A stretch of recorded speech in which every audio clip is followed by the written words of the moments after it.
The massive creature floated through space, its dark scales reflecting the light of distant stars.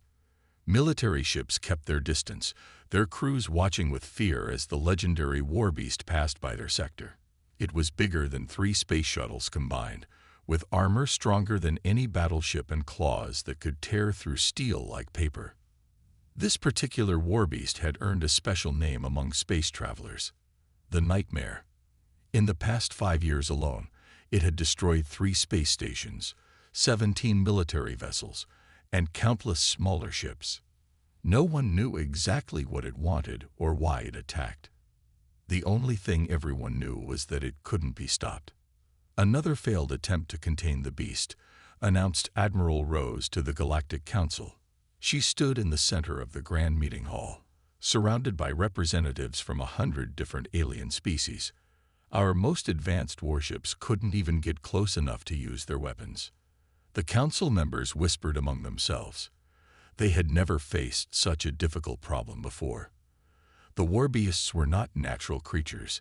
They were living weapons created by an ancient civilization that had disappeared thousands of years ago.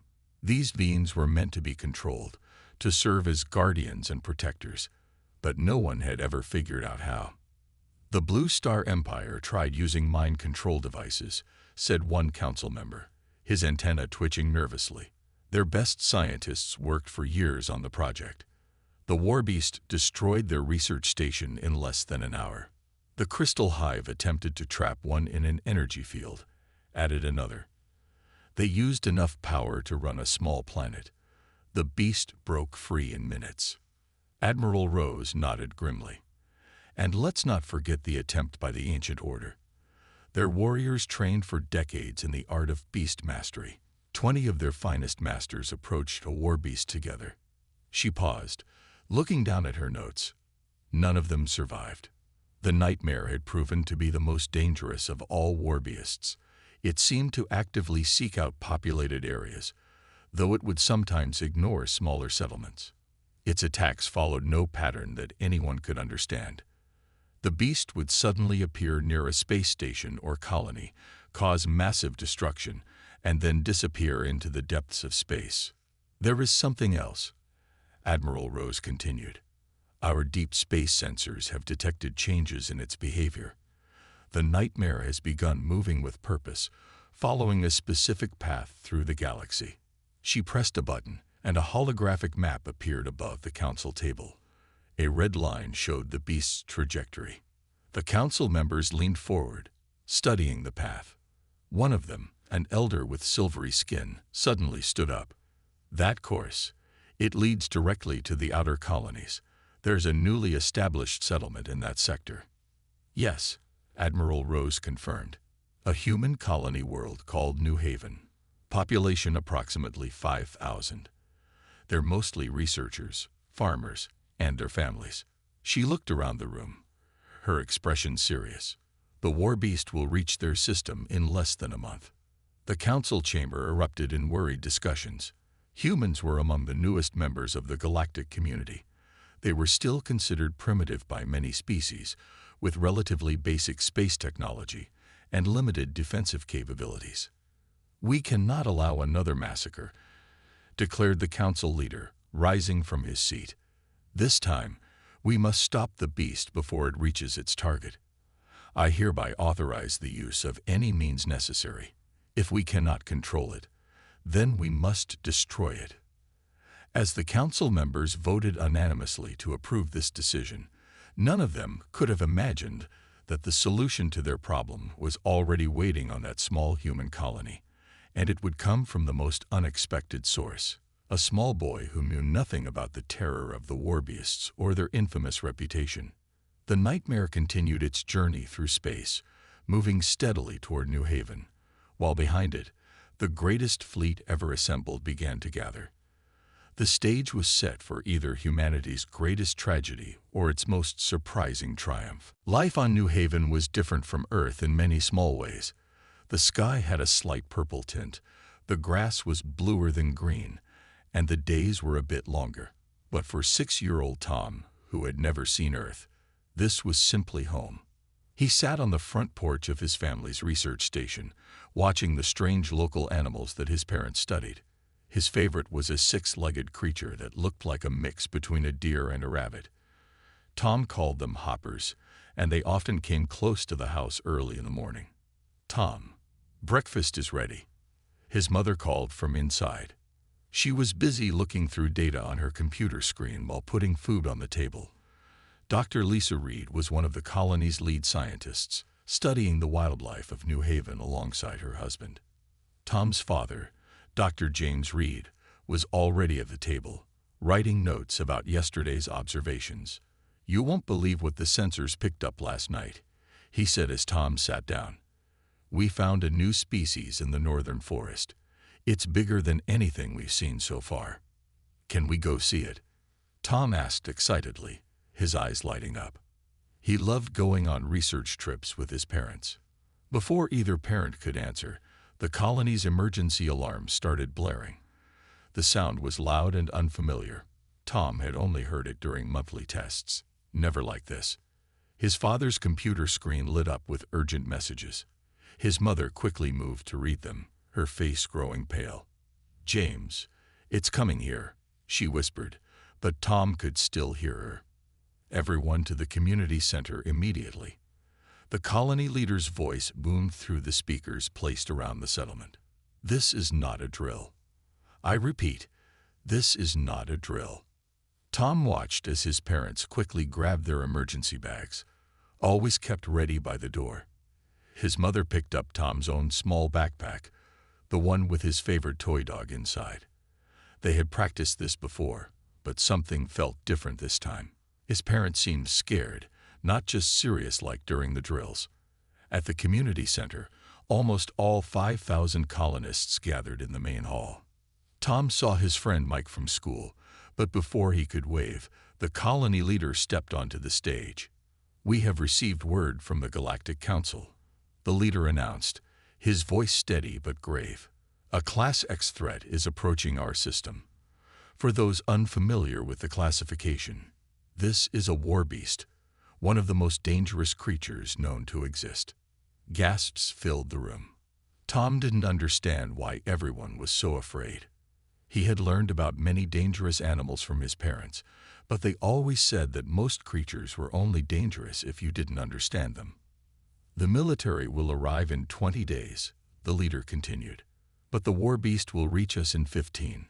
We are organizing an immediate evacuation. All non-essential personnel and families will leave on the first transport ships." Tom's mother held him closer.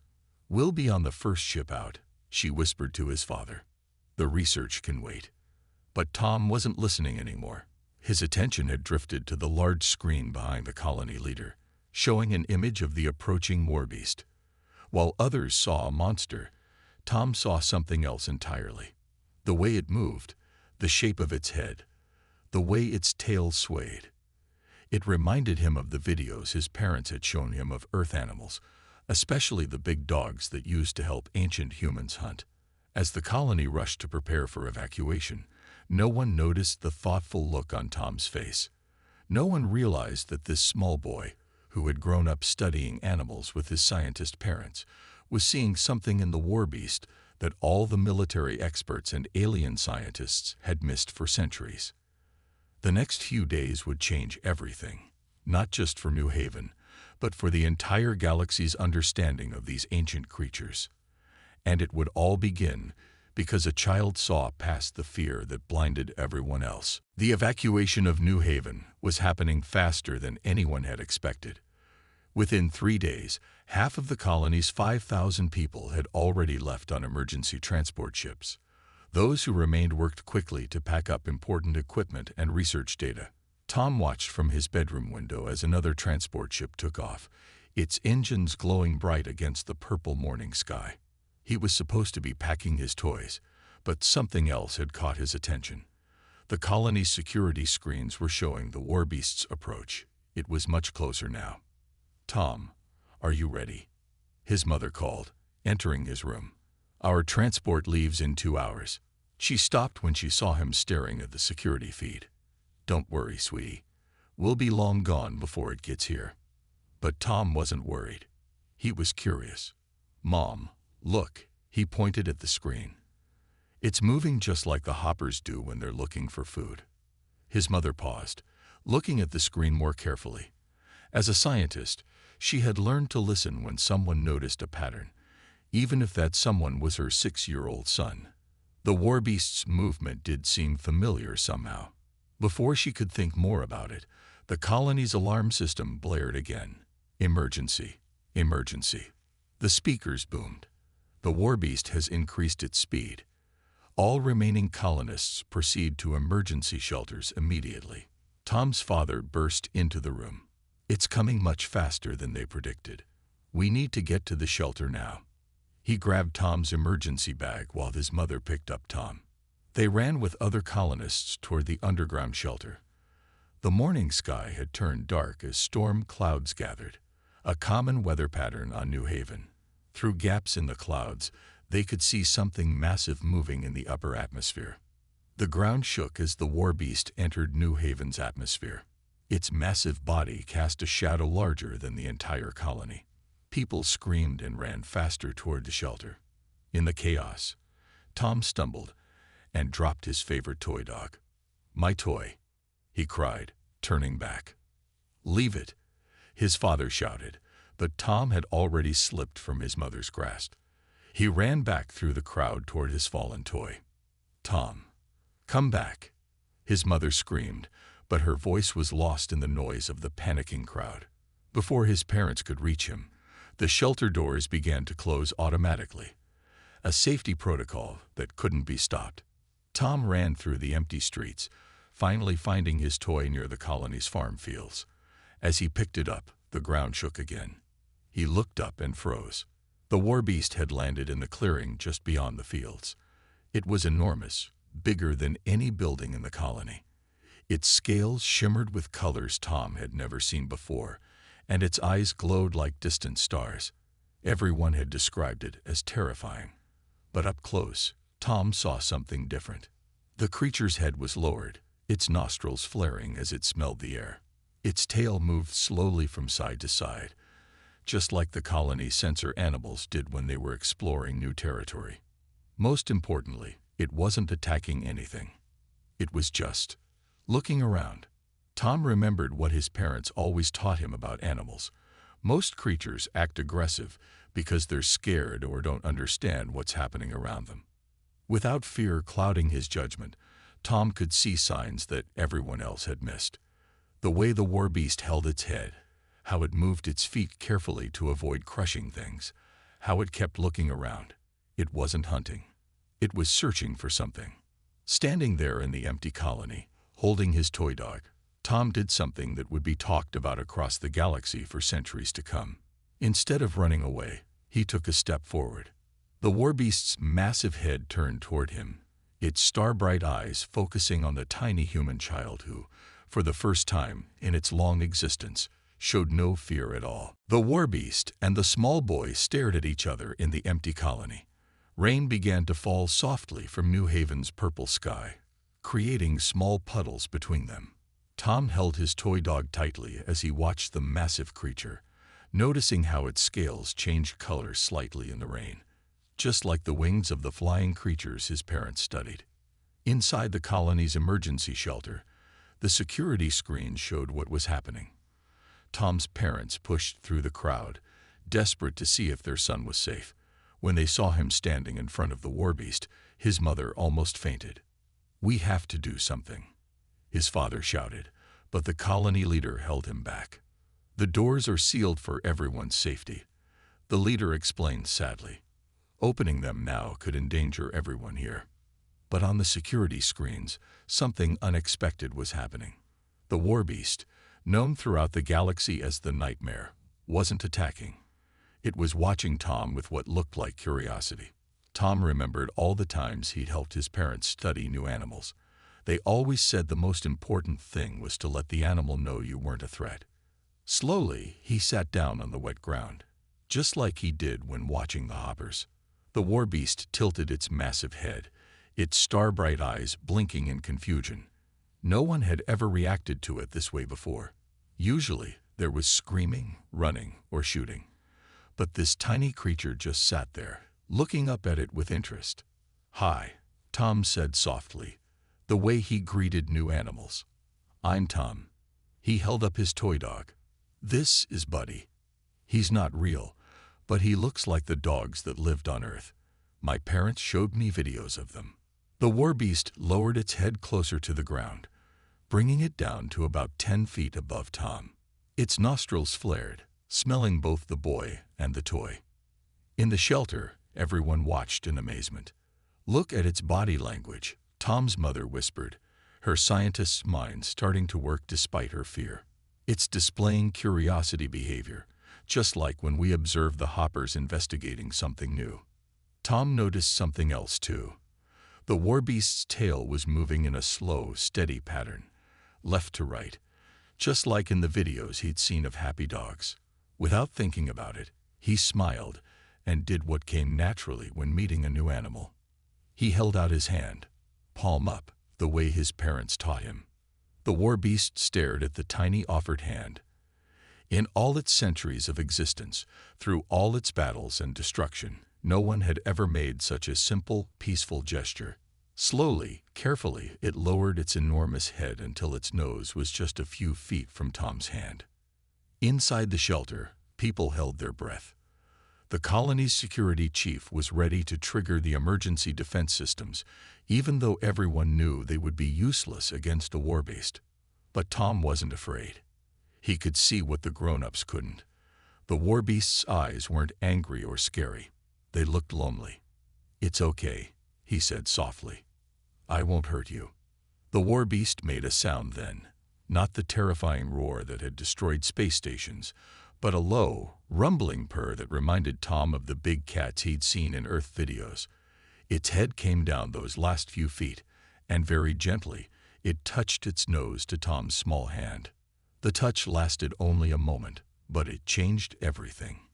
In that simple contact between a small human hand and an ancient living weapon, centuries of fear and violence began to melt away. Tom smiled wider and did something that would become legendary across the galaxy. Still sitting in the rain, still holding his toy dog, he looked up at the mighty warbeast and said the words that would change history. "Can you sit?" The entire colony held its breath as they watched the security screens. No one could believe what they had just heard. A small boy asking the galaxy's most feared creature to sit. Some people thought they had misheard. Others wondered if they were dreaming. But what happened next made everyone question everything they thought they knew about warbeasts. The massive creature tilted its head, looking at Tom with those star-bright eyes. For a moment, nothing happened. Then, slowly and carefully, the warbeast began to lower its body.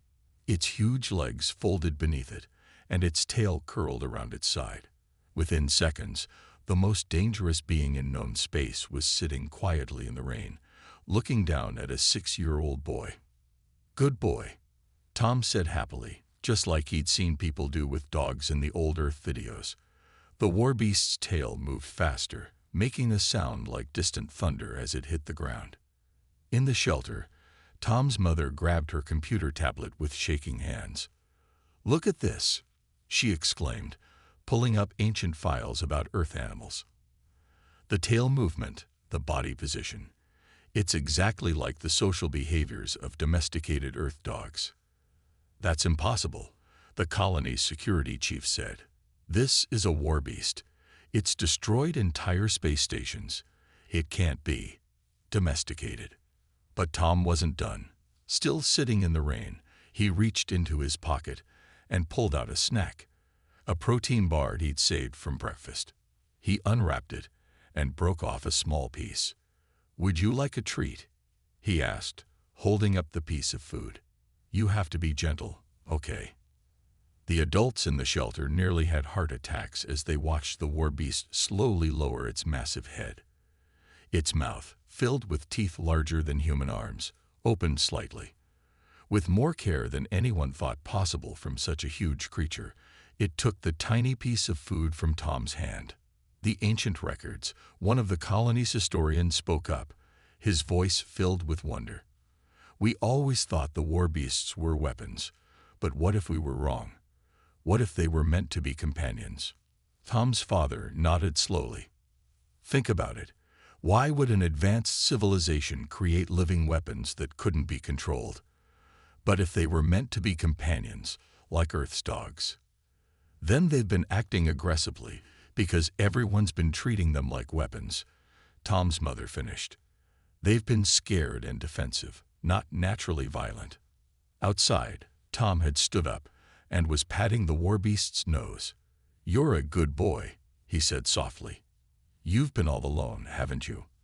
That's why you keep looking for people. You're trying to find friends." The warbeast made that purring sound again, softer this time. Its eyes, which had terrified countless space travelers, were now gentle and calm. The colony leader watched all this in amazement.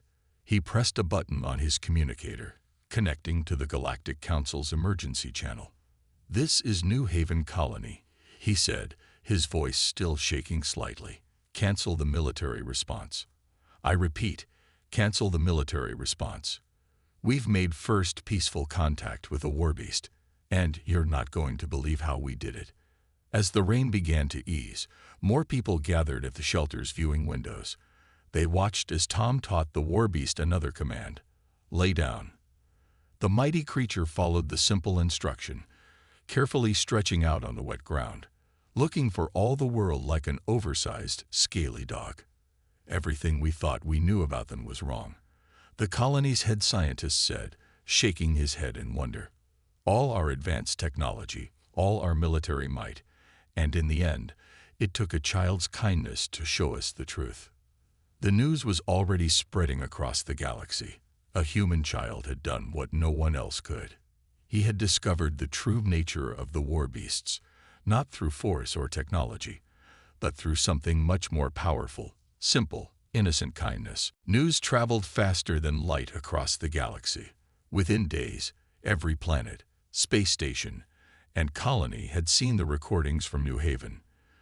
The images of a small human boy sitting with the feared nightmare, teaching it commands like a pet, changed everything people thought they knew about warbeasts. The Galactic Council called an emergency meeting. This time, instead of military officers, they invited Tom and his parents to speak. Tom sat in the huge council chamber. The warbeast, which he had named Star because of its glowing eyes, curled up behind his chair like an enormous guard dog. "The boy has done more than tame one warbeast," Admiral Rose announced to the council. "He's given us a new way to understand all of them." Tom's mother stepped forward, showing her research on the main screen. "We've confirmed that warbeasts share many behaviors with Earth's domesticated animals, especially dogs. They're not weapons. They're companion creatures, designed to bond with and protect those they trust." The council members watched in amazement as Tom demonstrated more commands. Star responded perfectly to stay, come, and even roll over, though the last one made the whole chamber shake a bit. "But why do they attack our ships and stations?" one council member asked. Tom's father explained. "Imagine you're a friendly dog, but everyone who sees you screams and shoots at you. Eventually, you'd start defending yourself. The warbeasts have been alone and afraid for thousands of years, looking for companions but finding only enemies." The evidence was clear. Other warbeasts across the galaxy had started showing similar behavior changes. When ships stopped attacking them, and instead tried Tom's gentle approach, the creatures responded with curiosity instead of aggression. A group of human children from different colonies were the first to try Tom's methods with other warbeasts. Under careful supervision, they approached the creatures with kindness and simple commands. To everyone's amazement, it worked every time. The ancient civilization that created them. The council's historian spoke up. "They must have lived very differently from us. Perhaps they understood something about companionship that we have forgotten." Tom didn't understand all the big words and complicated ideas the adults were discussing. He was too busy teaching Star how to play fetch with a specially made metal ball the size of a small car. The sight of the feared warbeast happily chasing a ball through space near the council station made many people smile for the first time in years. The Galactic Council made some big decisions that day. All military actions against warbeasts would stop immediately. A new research center would be built on New Haven to study and understand the creatures better. Tom and his parents would lead a program to teach others how to properly interact with warbeasts. The creatures would be officially reclassified as companion beings instead of weapons. But the biggest change was in how people saw the warbeasts. Space travelers who used to run in fear now watched in wonder as the creatures helped ships in trouble, using their strength to rescue damaged vessels or guide them to safety. Back on New Haven, more warbeasts began arriving. They seemed to share news among themselves, and soon the colony became known as a safe place where they could find friends instead of enemies. Tom sat on the colony's observation deck, watching Star play with another warbeast in the planet's atmosphere. The two massive creatures looked like they were dancing among the clouds. "What do you think they were really made for?" a scientist asked Tom's mother. She smiled, watching her son wave at the playing warbeasts. "Maybe they were made to remind us of something important, that sometimes the greatest power isn't in weapons or technology, but in being kind enough to see past our fears and make a friend." 10 years had passed since the day a small boy asked a warbeast to sit. Tom was now 16, and New Haven had changed beyond recognition. What was once a small research colony had become the galaxy's premier center for warbeast studies and training. The morning sun cast a purple glow over the massive training fields where Star, the first befriended warbeast, watched over a group of younger ones. They were learning from human trainers, mostly children and teenagers who had followed in Tom's footsteps. "Remember," Tom told a group of new students, "they're not pets, and they're not weapons. They're friends who choose to help us." He stood tall now, but still carried the same toy dog in his pocket that he'd had on that rainy day 10 years ago. Star lifted its massive head, watching as a new warbeast arrived in the atmosphere. This happened almost every week now. Word had spread through their kind that New Haven was a place of safety and friendship. The new arrival landed carefully in the designated area, its movements cautious but curious. A young girl named Mary stepped forward from the training group. She was 8 years old and had been preparing for this moment for months. Tom walked beside her, ready to help if needed, but he knew she probably wouldn't need his assistance.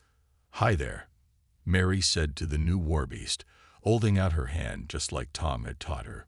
"Welcome to New Haven." The new warbeast, like all the others before it, recognized the gesture of friendship. Within minutes, it was sitting calmly while Mary talked to it softly. "They never get tired of watching this," Tom's mother said, standing with his father at the observation post. They had both become leaders in the field of warbeast research, but they always said their son remained the best teacher. The changes hadn't just affected New Haven. Across the galaxy, warbeasts had become known as protectors rather than destroyers. They helped guard space lanes from pirates, rescued ships in distress, and even assisted in building new space stations. Their strength, once feared, was now appreciated as a gift. Star, who still followed Tom everywhere, had become something of a legend. The creature once known as the Nightmare was now famous for teaching younger warbeasts how to be gentle with humans. It had even learned to write simple messages by arranging large metal blocks, though its favorite word to spell out was still treat. That afternoon, Tom sat with Star on their favorite hill overlooking the colony. The massive creature had barely aged in 10 years, and scientists thought warbeasts might live for thousands of years. Other warbeasts flew overhead, playing complex games with their human friends that involved catching and throwing special giant balls between the ground and the upper atmosphere. "You know what, Star?" Tom said, patting the creature's nose. "Mom says that sometimes the best discoveries happen when we stop being afraid long enough to see what's really there." Star made a gentle rumbling sound that Tom had long ago learned meant agreement. The warbeast's star-bright eyes looked at the toy dog that Tom still carried, the same one from that first rainy day. They had both come a long way from that moment. A small alarm beeped on Tom's communicator. "Time for the afternoon training session," he said, standing up. want to help teach the new kids. Stars stood up eagerly, careful as always not to move too quickly. Together, they headed back to the training fields where new students waited to learn the simple truth that had changed the galaxy. Sometimes the strongest connection comes not from force or technology, but from a moment of simple kindness between two very different beings. As they walked, Tom smiled at the thought that somewhere out there, the ancient civilization that created the Warbeasts must be very happy.